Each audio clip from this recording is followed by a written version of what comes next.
There's eerie, and then there's Siberian-wilderness eerie. Frozen winds, miles of untouched snow, and silence so loud it starts messing with your thoughts.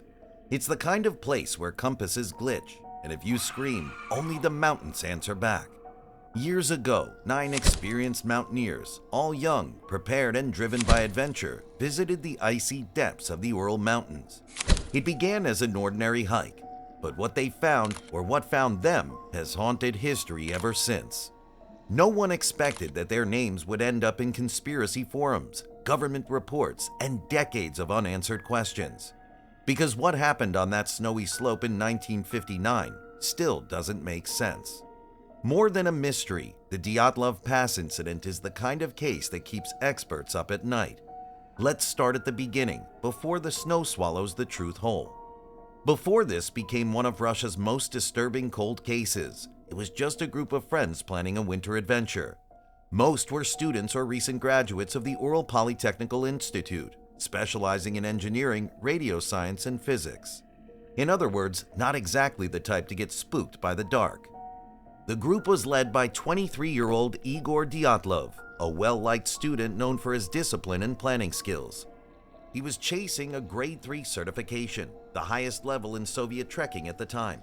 The others, they were mostly in their early 20s, young, yes, but tough and bonded through previous expeditions. Many of them had camped and survived worse conditions together. They trusted each other and moved like a team. So this wasn't their first rodeo, and that's what makes what happened next so hard to explain. The group set out on January 23, 1959, boarding a train in Sverdlovsk. Their destination was the icy wilderness of the Ural Mountains, specifically Mount Otorten. It's a name that, in the local Mansi language, loosely translates to, "Don't go there." In hindsight, it sounds like a warning, but to these hikers, it was another challenge. Their plan was to ski across the mountains and cover about 300 kilometers over 16 days. It was certainly an endurance test, and for those hoping to get the Grade 3 certification, this was the final boss. By February 1st, the group had made decent progress. They were nearing the final leg of their route when the weather began to shift. The Ural Mountains aren't exactly known for mercy, but this storm, it was brutal. Think freezing winds and the kind of cold that turns your breath into daggers. Somewhere along the way, they made a fateful decision. Instead of continuing toward Otorten, they veered west, up the slope of a peak called Kolatsiakl, another name with a warning, Mountain of the Dead. Why they chose to camp on that exposed slope remains one of the many unanswered questions. They were experienced hikers. They knew better. But there, they pitched their tent, right out in the open, facing the full wrath of the storm. Weeks passed, but there was no word from or sign of the 9 hikers who were supposed to have returned long ago. Back home, families waited, nervously at first, then with that creeping dread that starts in the stomach and never quite goes away. It wasn't until February 20th, over 2 weeks after the group was expected back, that a proper search was launched. At first, only a few volunteers, including friends, fellow hikers, and university students, were involved. But soon, the Soviet military joined in. Helicopters hovered over snow-blanketed forests, soldiers combed the slopes, and rescue dogs barked into silence. Then, on February 26th, they found the tent, slashed from the inside. Belongings were left behind, boots were missing, and footprints, barefoot footprints leading away into the snow. The footprints led the searchers to a terrifying sight, a scene so strange that it made even the hardened rescue team members question what they were seeing. There, scattered beneath the trees, lay the bodies of some of the hikers. But not all of them were in one place. Some had been found in the open, others further down the slope, as if they had been running. Each body seemed to tell a different story, a story of something unimaginable driving them to make split-second life or death decisions. The bodies weren't the only disturbing thing. It was the condition they were in. Some had serious injuries like broken bones and skull fractures, but there was no sign of a struggle or any external wounds. It didn't look like anything had attacked them, yet there were strange details that no one could easily explain. One of the bodies had its eyes and tongue missing. Another had severe chest trauma, like a car crash victim, but again, no external bruising. And then there were the traces of radiation found on some of the hikers' clothing. But from where? From what? No one knew. The mystery deepened with each discovery, but it wasn't until they found the rest of the group that things truly became disturbing. The last 4 members of the group weren't scattered across the forest like the others. No, they were found together, buried beneath several feet of snow in a ravine.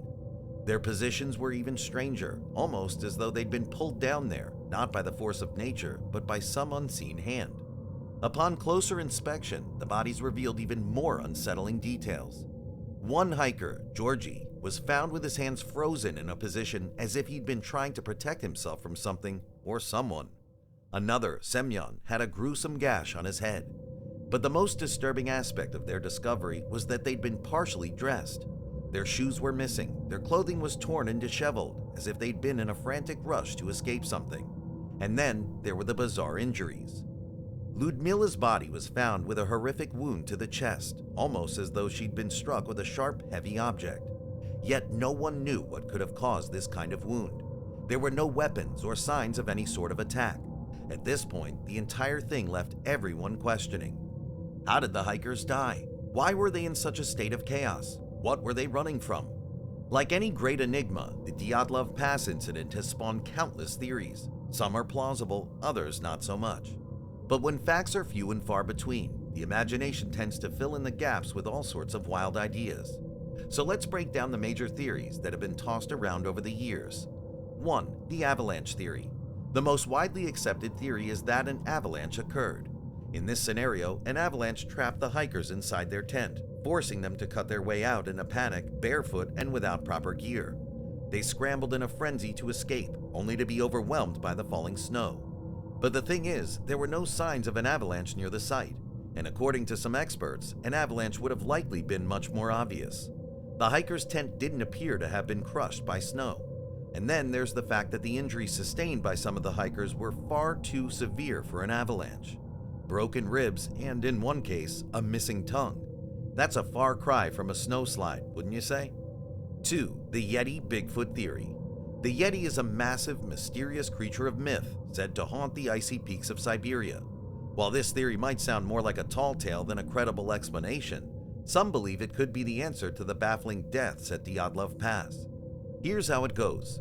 The group, after hearing strange noises or possibly catching sight of a creature in the distance, panicked and fled their tents, which was later attacked. It's a bizarre theory, but the sheer remoteness of the area does give it a little bit of weird credibility. Plus, a hiker's missing tongue supports the idea that something non-human might have been involved. 3. The military test. Some theories suggest that the Dyatlov group stumbled into an area being used by the Soviet military for a secret test. According to this theory, the hikers may have seen something they weren't meant to, like a classified test or experimental weapon, and for that, they were silenced. Proponents of this theory point to the unusual injuries sustained by the hikers, particularly the internal injuries and the mysterious gash on one hiker's head. They argue that these injuries could have been caused by a military-grade weapon, such as a sonic weapon, or some sort of experimental device that inflicted trauma without any external signs of injury. And of course, there are the missing documents. The Soviet authorities initially kept information from the families, which only raised more eyebrows that there was more to the story than met the eye. This theory, while intriguing, lacks solid evidence. However, it does open the door to the idea that the Soviet government might have been involved in covering up the true cause of the deaths. 4. The infrasound theory. Infrasound is a low-frequency sound, often caused by natural events like winds or avalanches. It can induce feelings of panic and even cause hallucinations in some cases. According to some scientists, it's possible that a strong windstorm created infrasound near the hiker's tent, causing them to become disoriented and make irrational decisions. This theory would explain why the hikers were found in such a confused and frantic state, but it doesn't fully account for their injuries or signs like the absence of shoes or clothing. So, which theory's the right one? The truth is, after all these years, we may never know. Each theory has its flaws, and the evidence remains inconclusive.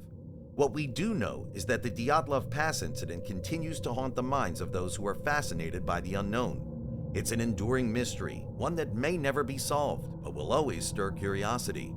The Dyatlov Pass incident is a reminder of our shared curiosity, the profound mysteries that still await us in the dark corners of the earth. So, what do you think happened that night on Dyatlov Pass? Drop your theory in the comments and subscribe to our channel so you don't miss what's coming next.